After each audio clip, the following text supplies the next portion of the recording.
organic.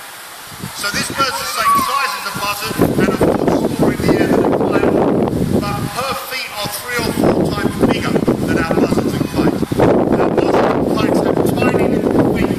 They are primarily carrion and scavengers. About 70–80% of what they're eating is already dead. If they hunt at all, it's beetles, worms, mice, small snakes. At this time of year, the biggest of our buzzards only steps up to a baby rabbit.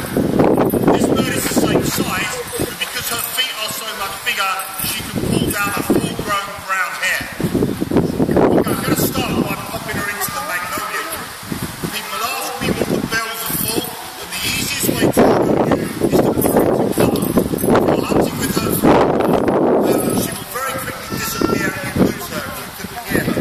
The same as if she catches something, she will do everything she can. I'm going to pop her into the magnolia tree. If you look there now, she's completely disappeared. It's astonishing.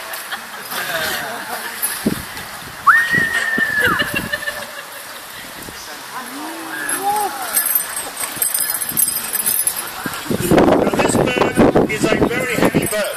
She weighs 2 pounds 3 ounces, and that's a real disadvantage down here because she's only got a 4-foot wingspan. She has to keep pumping to keep her body weight moving. But obviously once she's got height, her body weight's an advantage because she can use that to generate speed and power coming down. So when you watch her fly, you'll notice all her effort is on the outward journey. She'll pump with her wings, stand on her tail and drive up. That's hard work. But look how easily she comes down. She just fixes her wings and cruises down. Obviously, if you were to factor a rabbit in, she wouldn't cruise down, she'd power down, and then she can go faster than you can throw a stone into the ground. Much faster than 40 miles an hour in level flight. Well, now I've told you that, she has a high wing loading, she obviously has to work hard to make any height. It should make sense of what lots of you see. Many of you will see birds of prey being mobbed by crows and gulls, and I'm always asked why the bird of prey tolerates it. And now you know. A crow has a light wing loading, tiny little body on massive wings. If a crow puts its wings out, the wind takes it straight up. So as long as the crow stays above her, it can hit her on the head and keep going away. There's nothing she can do about it. But if it's stupid enough to come below her, she can generate much more speed than a crow because of her body weight.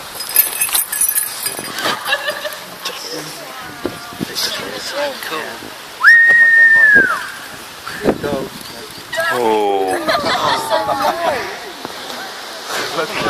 Now when you watch her fly like this, especially if you missed the first half of the presentation, it would be very easy to think that I have a sort of dog on wings here. She's obviously happy to fly to me. She's obviously happy to fly over all of you. Well, nothing could be further from the truth. Okay.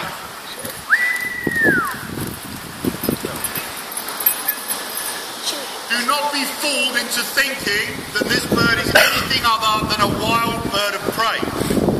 She doesn't like me any more than she likes you. And I hate to tell you, she don't like you at all. She does this because we are woven into her survival strategy. Every day she flies to a tiger. Every day she flies over a lawn full of tigers. Nothing bad happens to her. At the end of the day, she finishes every day with a full crop of food. She is willing to tolerate us, but it never goes any further than that. You will go to some country shows where they encourage these onto people's heads. Far be it for me to give you any advice, but I've been a falconer for 26 years. If anyone popped one of these on my family's head, I'd be very angry indeed.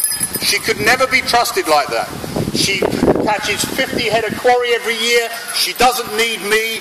She is a bird that is deserving of respect and admiration and should never be treated like a pet. Now, if you want to get into the mind of a bird of prey, it's very easy. Imagine that you go to work at a zoo where they go in with the tigers. The first day you go in with the tigers, how are you feeling? Terrified. But if you went in every single day for a month, at the end of a month you're still frightened of tigers, but you've got it under control. That's how she is now. Every day she flies to a tiger, every day she flies over a lawn full of tigers, nothing bad happens to her. She ends every day with a full crop of food. She has got it under control and it suits her. But now imagine you go on holiday for 2 weeks. Go back in with the tigers. All your old fears would be back again. If I didn't handle her every day, if every day wasn't a successful survival day, free from stress, she would very quickly just associate me just like any other tiger and she'd be a lost bird. Did you get that? Oh. That's awesome. He's gone all that.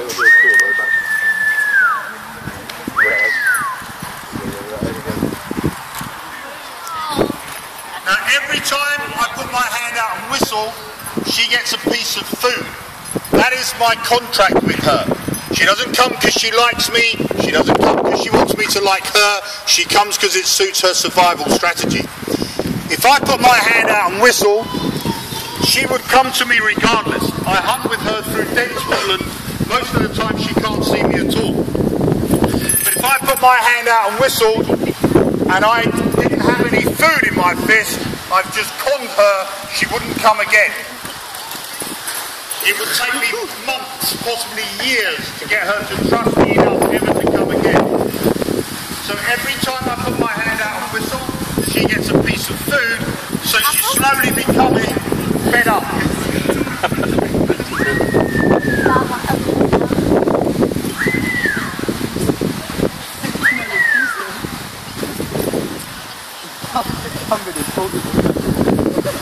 So amazing to watch.